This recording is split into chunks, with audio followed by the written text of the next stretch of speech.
कैसे हैं आप लोग? मैं बहुत अच्छा हूं, उम्मीद करता हूं कि आप लोग भी बहुत अच्छे होंगे। चलिए आइए, आज हम लोग देखेंगे प्रीपोजिशन का पार्ट 3, मतलब प्रीपोजिशन पार्ट 1 और पार्ट 2 हम देख चुके हैं ऑलरेडी। ठीक है, तो अगर आप पार्ट 1 और पार्ट 2 नहीं देखे हैं तो पहले जाइए पार्ट 1 और पार्ट 2 दोनों देख करके आइए, फिर हम लोग पार्ट 3 को समझेंगे। लेकिन अगर आप पार्ट 1 पार्ट 2 नहीं देखना चाहते हैं, फिर भी अगर आप पार्ट 3 देखेंगे तो ऐसा नहीं है कि आपको समझ में नहीं आएगा, समझ में आएगा। ठीक है, चलिए आइए, आज हम लोगों को देखना है कुछ प्रीपोजिशंस, जिसमें हम लोग आज सबसे पहले देखेंगे बाय को। ठीक है, चलिए तो बाय का इस्तेमाल जानेंगे हम लोग कि किस तरह से प्रीपोजिशन बाय का इस्तेमाल करते हैं। ठीक है, चलो जी समझो। पहले बेस्ट तरीका होता है किसी भी टॉपिक को पढ़ने का कि हम उसको एग्जाम्पल के थ्रू समझें। अगर हम रूल्स पहले पढ़ें तो हमें एग्जाम्पल बनाने में कठिनाई हो सकती है, लेकिन अगर हम लोग एग्जाम्पल्स के थ्रू पढ़ें तो रूल्स हम लोग अपनी मर्जी से बना सकते हैं। चलिए बाय का इस्तेमाल देखेंगे। पहला इस्तेमाल है, हिंदी के थ्रू ही जाए तो आप लोग सुने होइएगा के द्वारा। ठीक है, बाय मतलब के द्वारा, हिंदी पहला इस्तेमाल है, ये पहला यूज हो गया बाय का। जैसे Ram is beaten by Sohan. बच्चे एक बात जरा बताओ मुझे, Ram is beaten by Sohan मतलब राम को पीटा गया किसके द्वारा? किसके द्वारा? तो सोहन के द्वारा। अब आप बात कीजिएगा तो बाय का मतलब यहां पर हो गया के द्वारा, मतलब राम को पीटा गया सोहन के द्वारा। एक इस्तेमाल हो गया किसका? बाय का इस्तेमाल हो गया ये। ठीक है, दिस इज डन, यह किया गया बाय मी, मेरे द्वारा। किसके द्वारा? मेरे द्वारा यह किया गया। यहां पर भी ये क्या हो गया? द्वारा हो गया। बाय का मतलब क्या हो गया? द्वारा। अब एक चीज आप थोड़ा समझेंगे, यहां पर कंफ्यूजन वाला चीज है बाय और विद। सर लेकिन आपने कंफ्यूजन वाले टॉपिक में आपने इसको नहीं बताया, क्यों नहीं बताया? तो इसके पीछे कोई खास वजह नहीं है कि मैंने क्यों नहीं बताया। ठीक है, आप समझिए इस चीज को। जैसे यहां लिखा हुआ है Ram is beaten by Sohan. अब आप समझिए कि सोहन के द्वारा पीटा गया, मतलब सोहन राम को पीटा। अब बताइए, आपने लगाया बाय, लेकिन वैसे ही आप पढ़े होंगे Ravan was killed by Ram, ये तो सुने होंगे। हाँ सुने हैं सर। अच्छा, अगर यहां पर लिख दे कि किल्ड विद राम, तो किल्ड विद राम मतलब रावण की हत्या राम के साथ साथ हो गई, मतलब मीनिंग ही पूरा गलत हो जाएगा। लेकिन अगर आप लिखते हैं कि Ravan was killed with a gun, अब ध्यान से देखिए, यहां पर भी राम के द्वारा मारा गया और यहां पर भी एक गन के थ्रू मारा जा रहा है, बंदूक से मारा जा रहा है, राम मारे।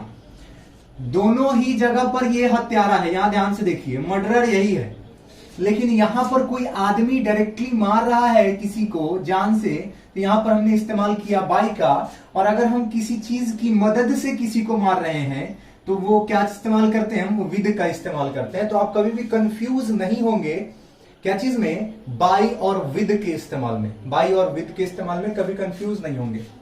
जैसे आप समझिए कि अ लेटर, समझेंगे बहुत ही आसान है लेकिन थोड़ा टिपिकल हो जाता है अगर सही से नहीं समझेंगे तो। A letter is written by, और अगर लिखा हो a letter is written with.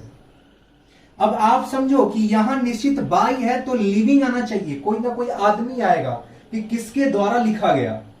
और यहां विद आया तो किस चीज से लिखा गया? तो with a pen, with a pen. और यहां लिखेंगे a letter is written by you, कोई ना कोई अब लिविंग होना चाहिए जिसने लेटर लिखा। मुझे लगता है कि आपको इसमें कोई कंफ्यूजन नहीं होना चाहिए, है कि नहीं?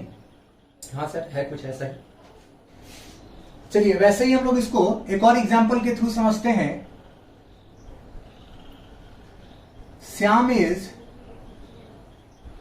किल्ड बाय, और इसी को श्याम इज किल्ड विद। अब आप खुद बताओ इसमें प्रीपोजिशन क्या भरोगे आप? सॉरी, प्रीपोजिशन तो लगा हुआ है, आप इसके आगे कौन सा नाउन का इस्तेमाल करोगे? चलो ध्यान से देखो, अब यहां है बाय तो यहां आना चाहिए लिविंग, कोई ना कोई डूअर चाहिए, हमें डूअर चाहिए। आप कुछ भी भर दो, रमन कर दो यहां पे आप। अब कहते हैं श्याम इज किल्ड विद, क्या चीज से मारा गया उसे? तो आप कह सकते हो विद अ नाइफ। चाकू से ही हत्या कर दी गई किसी की, आप यहाँ पे क्या लिख दोगे? नाइफ। चलिए, मुझे उम्मीद है कि ये चीज क्लियर हो गया आपका। विद और बाय में कभी कंफ्यूज आप नहीं होंगे। चलिए, एक और इस्तेमाल आप देखेंगे बाय का। हम नियरनेस के लिए, नियर मतलब होता है नजदीक, नियरनेस के लिए हम बाय का इस्तेमाल करते हैं। ध्यान से समझिएगा। जैसे आपसे किसी ने कहा go and stand by him. Go मतलब जाओ, एंड स्टैंड बाय हिम मतलब उसके बगल में, उसके नजदीक जा करके खड़े हो जाओ। हिम मतलब उसके नजदीक जा करके खड़े हो जाइए। बोलिए, समझ में आया कि नहीं? हाँ सर, आया। अगर आप कहते हैं कि he will come by 10 o'clock, बच्चे एक बात मुझे जरा बताओ, आप कहते हो कि he will come by 10 o'clock, तो बाय 10 o'clock मतलब 10 बजे के पहले, 10 बजे के बाद, 10 बजे नहीं, अरे आस पास, नियरनेस को बता रहा है। क्या चीज को बता रहा है? नियरनेस को, मतलब आस पास। आस पास 10 बजे के आसपास आएगा तो आप क्या कहेंगे? He will come by 10 o'clock, मतलब 10 बजे के आसपास कोई आएगा, आप इसको क्या कहेंगे? कि he will come by 10 o'clock। चलिए, मुझे उम्मीद है कि बाय का इस्तेमाल आपको बहुत अच्छे से समझ में। चलिए आइए, अब हम लोग देखेंगे यूज ऑफ ऑफ। हम लोगों को ऑफ का इस्तेमाल लिखना है। आप कभी भी कंफ्यूज मत होइएगा, इस ऑफ का मतलब कुछ और होता है, ठीक है? इस ऑफ का मतलब बिछड़ाव होता है, सेपरेशन होता है कहीं से। इसको अभी हम लोग इसके बाद पढ़ेंगे। चलिए, सबसे पहले देखते हैं ऑफ का इस्तेमाल। तो ऑफ के इस्तेमाल के लिए सबसे पहला तो हमारा होगा का, के, की, जो बहुत नॉर्मल है, बहुत ही ऑर्डिनरी चीज हो गया, ऑर्डिनरी बात है कि ऑफ का मतलब का, के, की होता है, ठीक? एग्जाम्पल समझिए, पेन ऑफ राधा, राधा की कलम। अब देखिए, बुक ऑफ श्याम, अब श्याम का कोई बुक है, श्याम का बुक हो गया। अब यहां पर का, के, की का इस्तेमाल हो गया। पल्ले पड़ी बात? बोलो हाँ या ना। हाँ सर, लेकिन सिर्फ ऑफ का ये मतलब तो होता नहीं है कतई, ठीक है? चलिए, आप सुनिए, किसी चीज का कारण बनना, किसी चीज का कारण बनना, उसके लिए भी हम ऑफ का इस्तेमाल करते हैं। ध्यान से देखिएगा, आप सुने होइएगा, he died of cancer. He died of cancer मतलब वह कैंसर के कारण मर गया। बोलो हाँ या ना। हाँ सर, वो तो है। चलो जी, अब आप सुने होइएगा, ही इज अशेम्ड। अब वो अपने बच्चे के चलते, अपने बेटा के चलते शर्मिंदा है। He is ashamed of his son, अपने औलाद के चलते जो है, कोई जो है बहुत शर्मिंदा होना पड़ता है किसी को, तो क्या कहेगा? ऑफ। ऑफ मतलब हो गया के कारण, के कारण। अब देखिए यहां पर, के कारण, कैंसर के कारण वह मर गया, अपने बेटे के कारण वह शर्मिंदा है। यहां पर ऑफ का मतलब क्या हो गया? के कारण हो गया ऑफ का मतलब। बोलिए, समझ में आया कि नहीं? चलिए, नेक्स्ट हम लोग इसका देखते हैं ऑफ का। जैसे किसी चीज की क्वालिटी हो, उसके लिए भी हम ऑफ का इस्तेमाल करते हैं, ठीक है? जैसे मैं अपने बारे में अक्सर कहा करता हूं कि आई एम अ मैन, मैं आदमी हूं, of words. I am a man of words. आप कह सकते हैं I am a man of good behaviour. Good behaviour, अच्छे स्वभाव का आदमी हूं। यहां पर भी का है, लेकिन यहां पर क्या बता रहा है? क्वालिटी को बता रहा है। क्या चीज को बता रहा है? क्वालिटी को बता रहा है। किस क्वालिटी का आदमी हूं? तो वर्ड्स का, शब्दों का, मतलब जो बोले वो करेंगे। गुड बिहेवियर, अच्छे व्यवहार, अच्छे बर्ताव का आदमी हूं मैं। पहले बड़ी बात, बोलो हाँ या ना। Yes sir. एक और बड़ा ही सिंपल सा इस्तेमाल आपने देखा होगा, हैव यू हर्ड ऑफ या अबाउट, दोनों ही इस्तेमाल सही है। Have you heard about doctor Rajendra Prasad? Have you heard about Lala Lajpat Rai? अब देखिए, के बारे में, अबाउट मतलब होता है के बारे में, और यहां पर आप ऑफ का इस्तेमाल कर सकते हैं, और यहां पर ऑफ का मतलब के संबंध में, के बारे में ही होगा। हैव यू हर्ड, क्या आपने सुना है डॉक्टर राजेंद्र प्रसाद के बारे में? Of doctor Rajendra Prasad. Of Lala Lajpat Rai, Lala Lajpat Rai के बारे में आपने सुना है, मतलब यहां पर ऑफ का क्या मतलब हो गया, अबाउट। सर अबाउट का इस्तेमाल, अरे बच्चे अबाउट का इस्तेमाल नहीं, ऑफ का इस्तेमाल बताया है। ऑफ का एक यूज अबाउट के लिए भी होता है। चलिए आइए अब हम लोग देखते हैं यूज ऑफ ऑफ। किसका इस्तेमाल देखते हैं, ऑफ का, OFF ऑफ। बड़ा ही आसान है, मैंने पहले ही आपको बताया कि सेपरेशन के लिए हम ऑफ का इस्तेमाल करते हैं। शॉर्ट सेपरेशन, शॉर्ट डिस्टेंस, थोड़े दूर अलग हो जाना किसी चीज से, जैसे ही फेल ऑफ द हॉर्स। बहुत लोग के बारे में सुने होइएगा, घोड़ा से गिर के मर जाता है। तो घोड़ा से गिरता है, घोड़ा से ये घोड़ा रहा और यहां से गिरता है जमीन पर, बहुत ज्यादा डिफरेंस नहीं होता है, बिछड़ा बहुत दूर का नहीं होता है। ऐसा नहीं कि यहां से बिछड़े दिल्ली चलेगा, ऐसा नहीं, बहुत शॉर्ट सेपरेशन होता है। ठीक है, आप ये भी सुनिएगा, ये भी सुनना होगा, ही जंप्ड ऑफ द टेबल। और कोई बच्चा है थोड़ा सा बड़ा होता है तो उसको कूदने फांदने में बहुत मन लगता है, उसको लगता है कि बाप रे, मतलब बहुत बड़ा अचीवमेंट है। बच्चा है, उसके लिए बहुत बड़ा अचीवमेंट ही हुआ। तो ही जंप्ड ऑफ। अब देखिए ऑफ बिछड़ाव हो गया, घोड़े से बिछड़ाव हुआ आदमी का, गिर गया। घोड़ा से कितना गिरा, थोड़ा सा नीचे गिर गया जमीन पर बस। टेबल से जंप किया, तो कहां जंप किया होगा, टेबल से जंप करके आसमान पे थोड़ी गया होगा, जमीन पे ही गया होगा। चलिए समझ में आया आपको, ऑफ का इस्तेमाल आपको समझ में आ गया। उसी तरह आप देखिए बिफोर का इस्तेमाल, देखिए आप बिफोर का इस्तेमाल भी बहुत आसान है।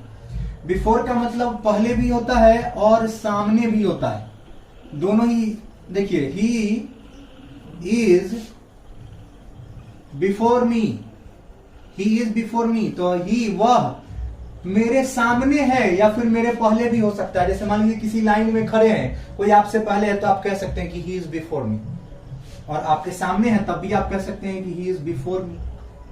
पहले बड़ी बात, come and stand before me.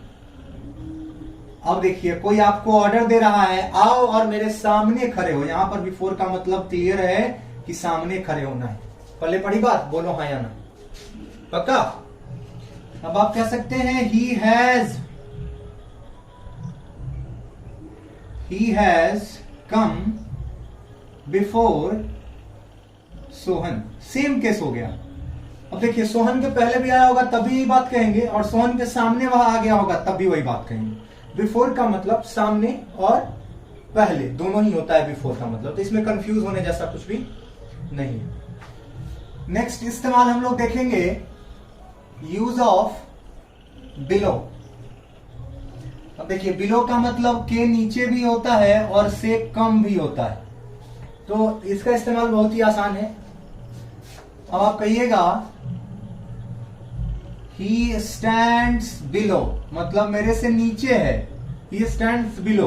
अब ऐसा तो है नहीं कि हम जहां खड़े हैं उसके नीचे कोई होगा, ऐसा तो हो नहीं सकता है। मतलब कहीं ना कहीं होगा, जैसे क्लास में मेरे से नीचे हो, मतलब मेरे से बढ़िया परफॉर्मेंस नहीं होगा, मेरे से खराब परफॉर्मेंस होगा, या फिर कोई आपके अंडर में काम करता होगा, अगर ऑफिस में कोई होगा आपके नीचे, तो he stands below in my classroom. अब क्लासरूम में आपसे कमजोर है पढ़ने में, ठीक है, आपका रैंक बढ़िया है, तभी आप कह सकते हैं he stands below in my classroom. आप ये भी कह सकते हैं ही स्टैंड्स बिलो, मान लीजिए कोई आपके अंडर में काम करता है, below in my office. Office में कोई आपके नीचे काम करता है तभी आप कह सकते हैं he stands below in my office. ठीक है, अब से कम के लिए भी बिलो का इस्तेमाल किया जाता है, जैसे the temperature is below 40 degree C. अब 40 डिग्री के नीचे, 40 डिग्री के कम, अगर 40 डिग्री से कम टेम्परेचर है तो आप क्या कहते हैं, the temperature is below 40 degree Celsius. 40 degree से कम है तभी आप किसका इस्तेमाल करेंगे, बिलो का। ध्यान से देखिए यहां पर कम हो गया और यहां के नीचे, के नीचे, के नीचे। अब आप ये दो इस्तेमाल देख लीजिए आप बिलो का और कोई बहुत ज्यादा इस्तेमाल नहीं। चलिए तो आज के लिए इतना ही रहने देते हैं, फिर हम लोग मिलेंगे नेक्स्ट पार्ट में। चलिए, थैंक यू, जय हिंद।